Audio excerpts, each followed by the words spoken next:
بسم اللہ الرحمن الرحیم۔ کل گزشتہ قیام اور قرات سے متعلق جو قابل پرہیز چیزیں ذکر کی گئی تھیں، ان میں ایک آخری نمبر پر جو ذکر کیا گیا تھا وہ مقتدی کا امام سے آگے بڑھ جانا، یعنی امام سے مبادرت اور سبقت، اس کا ذکر آیا تھا۔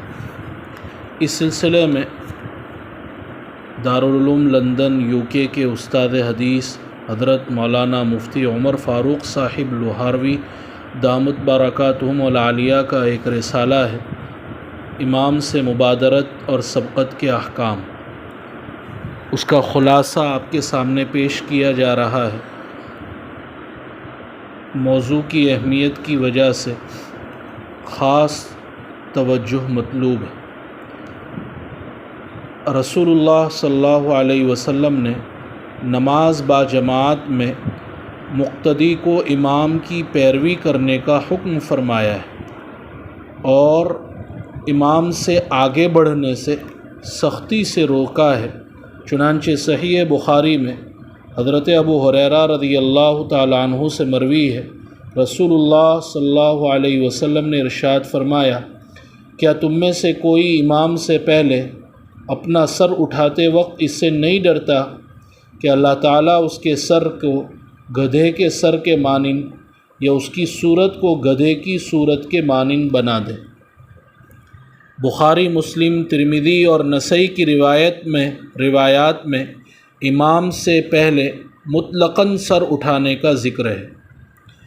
علامہ انور شاہ کشمیری فرماتے ہیں، یہ حدیث خبر نہیں ہے کہ جو بھی امام سے پہلے سر اٹھائے گا تو اس کا سر گدھے کے سر سے یا اس کی صورت گدھے کی صورت سے بدل دی جائے گی، بلکہ یہ وعید اور تہدید ہے، ڈرایا گیا ہے کہ ایسا ہو سکتا ہے۔ زمانے ماضی میں، پاسٹ میں، امام سے پہلے سر اٹھانے کی وجہ سے کسی کا چہرہ گدھے کی طرح ہو گیا ہو، جیسا کہ ملا علی قاری رحمۃ اللہ علیہ نے مشکات کی شرح مرقات میں لکھا ہے، تو اس فعل اور اس کام کی ممانعت اور وعید کی شدت واضح ہے۔ لیکن اگر اس طرح کا واقعہ پیش نہ آیا ہو، جیسا کہ بعض علماء کا خیال ہے، تب بھی حدیث پاک کے الفاظ سے اس کام کی ممانعت اور وعید کی شدت مخفی نہیں، کیونکہ آج تک ایسا واقعہ پیش نہ آنے سے یہ لازم نہیں آتا کہ آئندہ زمانے میں بھی پیش نہیں آ سکتا۔ پھر اس وعید کا تعلق بظاہر دنیا سے ہے، لیکن اس احتمال کو بھی رد نہیں کیا جا سکتا کہ یہ وعید آخرت سے متعلق ہو سکتا ہے کہ امام سے پہلے سر اٹھانے والے کا سر یا چہرہ قیامت کے دن گدھے کے مانند بنا دیا جائے۔ اعاذنا اللہ منہا، اللہ تعالی ہم سب کی حفاظت فرمائے۔ رسول اللہ صلی اللہ علیہ وسلم کے ان ارشادات کی روشنی میں حضرات فقہائے کرام رحمہم اللہ نے نماز کے کسی بھی رکن کی ادائیگی میں امام سے پہلے جان بوجھ کر اس رکن کے ادا کرنے کو بالاتفاق مکروہ تحریمی قرار دیا ہے، جو دراصل حرام یا حرام کے قریب ہے۔ تکبیر تحریمہ وغیرہ نماز کے افعال اور ارکان کو امام سے پہلے ادا کرنے کی 3 صورتیں ہیں۔ نمبر 1، تکبیر تحریمہ امام سے پہلے کہنا۔ نمبر 2، امام سے پہلے سلام پھیرنا۔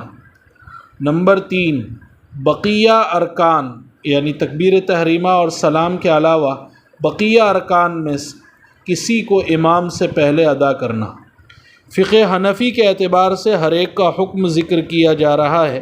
نمبر 1، مسئلے کی روح سے مقتدی امام کی تکبیر تحریمہ کے ساتھ ساتھ اپنی تکبیر تحریمہ کہہ سکتا ہے، اس سے نماز کا شروع کرنا صحیح ہے، لیکن احتیاط اس میں ہے کہ مقتدی امام کے تکبیر تحریمہ کہنے کے بعد تکبیر تحریمہ کہے۔ اب اگر کسی نے امام سے پہلے تکبیر تحریمہ کہی تو اس کا نماز شروع کرنا ہی صحیح نہیں ہوگا۔ اس صورت میں امام کی تکبیر تحریمہ کے بعد اس کو پھر سے السر نو تکبیر تحریمہ کہہ کر نماز شروع کرنی ہوگی۔ نمبر 2، عام حالات میں امام سے پہلے سلام پھیرنا مکروہ تحریمی ہے، لیکن اگر حدث وضو توڑ دینے والی چیز پیش آنے یا اپنے سامنے سے کسی کے گزرنے کا اندیشہ ہو اور مقتدی اپنے اتحیات پڑھنے کے بعد امام کے سلام سے پہلے سلام پھیر دے تو مکروہ نہیں۔ نمبر 3، تکبیر تحریمہ اور سلام کے علاوہ بقیہ ارکان میں سے کسی کو امام سے پہلے ادا کرنا مکروہ تحریمی ہے۔ یہ حکم اس وقت ہے جب مقتدی کسی رکن میں امام سے پہلے چلا گیا، پھر امام نے اس رکن میں مقتدی کو پا لیا، لیکن اگر امام کے اس رکن میں پہنچنے سے پہلے مقتدی اس رکن سے دوسرے رکن میں چلا گیا اور مقتدی نے دوبارہ اس رکن کو امام کے ساتھ یا امام کے بعد ادا نہ کیا، یہاں تک کہ امام کے ساتھ سلام پھیر دیا، تو مقتدی کی نماز فاسد ہو جائے گی، کیونکہ اس نے جو رکن امام سے پہلے ادا کر لیا وہ شمار میں نہیں آیا۔ اسی طرح وہ اس رکن کو چھوڑنے والا ہوا۔ ایسی صورت میں نماز کو فساد سے بچانے کے لیے، خراب ہونے سے بچانے کے لیے مقتدی کو پھر پچھلے رکن میں امام کے ساتھ شریک ہو جانا چاہیے تھا یا امام کے بعد اس رکن کو ادا کر لینا چاہیے تھا۔ مقتدی کو نماز کے ارکان اور افعال کی ادائیگی میں امام سے سبقت اور پیش قدمی کی بے فائدہ اور مضر اور نقصان دہ حرکت سے بچنا چاہیے۔